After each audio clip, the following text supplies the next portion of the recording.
आमा, हजुरको छोरा विदेशमा छ। हजुरले गनाउने बिस्तारामा सुताउनुहुन्थ्यो, तर म आज विदेशमा छु। मङ्ग बसाउने बिस्तारमा सुत्छु आमा। हजुरले माटोले नुहाइदिनुहुन्थ्यो, खलीले नुहाइदिनुहुन्थ्यो। आज म विदेशमा छु आमा। मङ्ग बसाउने साबुनले नुहाउँछु।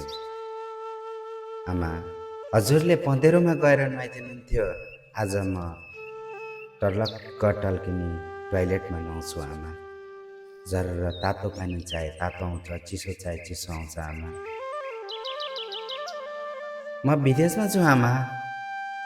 हजुरले चौलेनीको झोल, आटो भात पकाएर लिटो पकाएर खुवाउनुहुन्थ्यो। आज म विदेशमा छु आमा। Chicken biryani, mutton biryani, fry मच्छी आमा मिठो मिठो खान्छु आमा। विदेशमा छु। तर आमा, मैले बालापन आफ्नो बचपना भुलेको छैन आमा। म जहाँ रहे पनि हजुरको त्यो माया म कसरी भुल्न सक्छु र आमा। हजुरले मेला जाँदाखेरि आफूले आधा पेट खाएर आधा खाना लुकाएर पटुकीमा राखेर ल्याइदिएको कहाँ भुल्छु र आमा। हामी जहाँ गए पनि, जति टाढा गए पनि आमाको जस्तो माया कहाँ हुन्छ र आमा। आज म मिठो खान्छु आमा। राम्रो बिस्तरमा सुत्छु। चिल्लो कारमा हिँड्छु। तर आमा, हजुरको काग जस्तो कहाँ हुन्छ र। आमाको काख भनेको काख नै हो। आज मिठो खान्छु, तर आमाले पकाएर दिएको खाना र अर्काले टकारेको खानामा धेरै फरक छ आमा। यो परदेश हो। परदेशमा माया हुँदैन आमा। आमाको जस्तो माया कहाँ पाउँछ र परदेशमा। मेरी आमाले आफूले नतुरेर ल्याइदिएको होइन। मेरी आमाले आफूले आधा पेट खाएर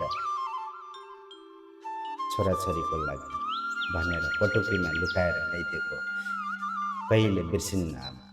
आज म मिठो खान्छु, तर मेरी आमालाई अलिकति पनि लुकाएर मेरी आमालाई म खुवाउन सक्दैन। आखिरमा मेरी आमाले यत्रो सन्तान पाएर केही भयो जति आमाले गर्नुहुन्छ नि, त्यही भएर आमाको दुधको भाडा कहिले पनि तिरेर सकिँदैन। आमालाई बाँचुन्जेल सकेसम्म दुई थप्पा आँसु झर्न नदेऊ कसैले पनि।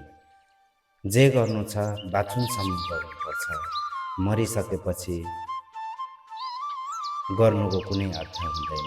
त्यही भएर हामीहरूले आफ्नो आमालाई बाउलाई जे गर्नु छ बाँचुन्जेल गर्नुपर्छ।